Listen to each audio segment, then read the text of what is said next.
Hey guys, Dr. Kristie Ennis. Today, motion is definitely lotion for our shoulder joint. Our shoulders, when they get some arthritis in them, don't move and glide as well as they normally do, which is why you don't have the same range of motion. Now, we can't actually fix the joint or the cartilage that's in there, but some simple exercises and stretches can keep things open and gliding and moving even better than they were. For exercise 1, you can grab something sturdy to hang on to just to help your balance and support. This one is all about letting the arm and shoulder hang. So I'm thinking about keeping a nice flat back so I protect that too, but now I'm gonna let that arm just let it go. Think about an elephant's trunk, and that's literally what we're doing. So we're not holding it and swinging, you're letting that arm go so we're getting some distraction or some pulling away from that joint space, opening it up. And then you're gonna go ahead and let that arm circle.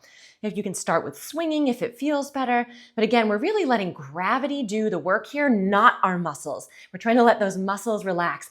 You can do about 5 or 6 in each direction. And then when you go to stand up, your shoulder should be like, whew, that feels way better. All right, for the next one, you need a tennis ball or some kind of firm-ish ball in a sock that you don't mind getting stretched out. My favorite's the turtle one. You can even use a nylon for this. But we're trying to get now the back of the shoulder and the shoulder blade because this whole complex does this, and we're trying to open it all up. Remember, motion is lotion. So self-massage is a great way to work on this. So the reason I have this in a sock is so that I don't have to worry about it rolling around. So you've got a knot in it. You're gonna put that ball right behind where the shoulder blade is and into on the side of that shoulder. And the goal is to just roll. Now, don't worry about exactly where that tennis ball is. Roll around until you find a spot where you go, ooh, that feels a little uncomfortable. You can let this arm relax and let the other one do the work. You want to make sure you can breathe, and you're just rolling over that until it feels a little less tender. You can also add a little bit of work with that, or a little bit more oomph to it, by adding a little bit of range of motion. Make sure that you're not compensating by hiking the shoulder, that's important, but you're going to go as far as you can with that range of motion, that shoulder flexion, to help what we call floss that muscle a little bit. So it's okay, again, you don't have to go super high. You're doing the same thing though, and you're going as much as you can until it feels a little bit better. For the front of the shoulder, I'm gonna pull out the Derma Edge, which is something that I created and patented, and I'll link that for you guys. And so you can order your own. If you don't have this, you can always use like the, not the sharp, excuse me, the flat edge of a butter knife. It's just not quite as comfortable. So for this, we're gonna find those kind of lumpy, bumpy spots along the front and along the side of that arm. And this is what you're gonna do to start. Ooh, and I usually go up for this one because that's where it's worse for me, but you can feel it kind of crinkly, bumpy. So same concept, you're doing this until it feels a little less bumpy, crunchy. You might get a little redness in the skin if you're doing it directly on the skin. And this is nice and gentle. You don't have to cause any pain when you're doing this. If you do find that you've got some specific spots that are really tight, you can take the little edge nub there. And usually this is a spot right in the front of the shoulder. Same idea, you're gonna add a little bit of motion with that arm, not causing a lot of pain, maybe just so that it feels like, woo, yep, get in that spot for sure. And you're doing that until it feels a little bit better. This next exercise is done on the ground, or if it's uncomfortable for you to get on the ground, totally feel free to stay right in your bed. I am using a lovely drugstore, actually market basket ball. You can use one of these that you find at the store also, or you can even just take up a pillow or a towel and roll it up. This is gonna go kind of right where the bra strap is, so the bottom of those shoulder blades. I've got a pillow here just to help support my head and neck. This is our starting position, and you're gonna turn your palms up. So 2 things with this one already. One, we're opening up the front of the shoulder, which tends to get really tight because we are in that forward position. So even just lying here can help relax and open things up. This ball is actually helping to open that spine up too. So when the spine is really tight, we also start to go forward and then can't move that shoulder as well either. So even if you can't do anything else but lie in this position, you're doing some really good things for your body.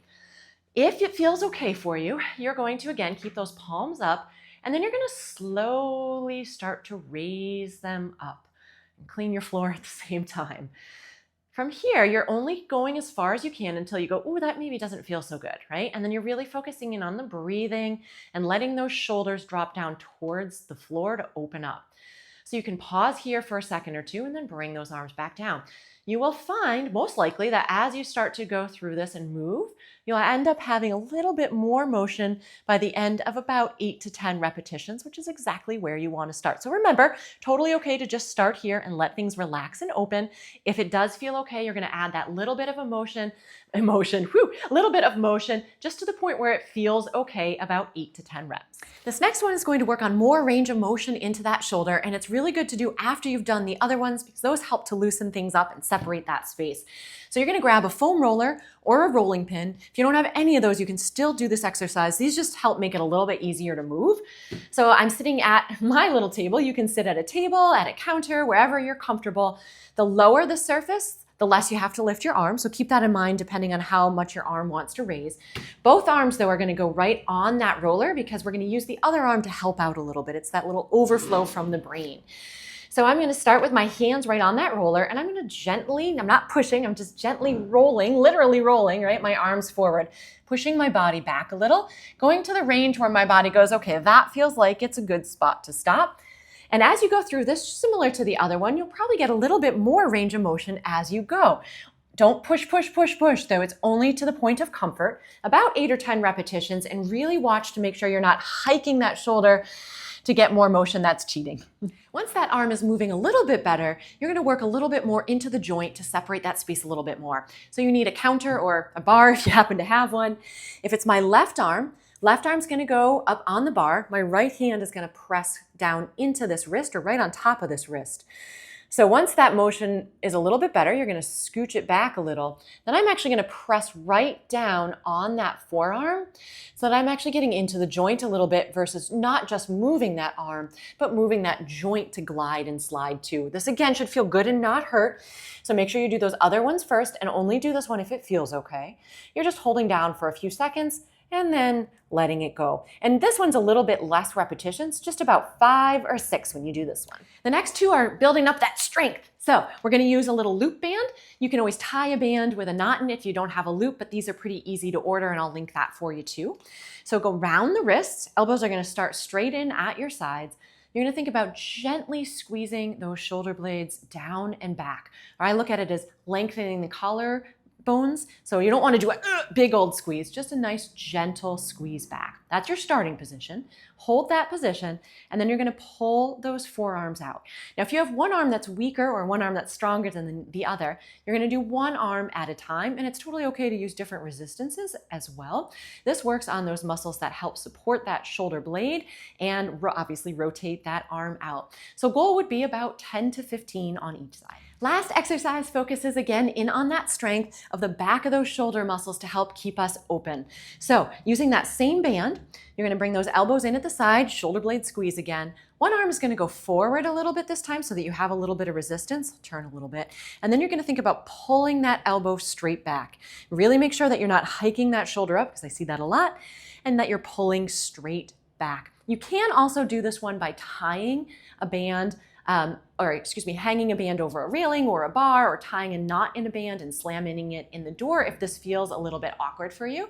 But about 10 to 15 again of these.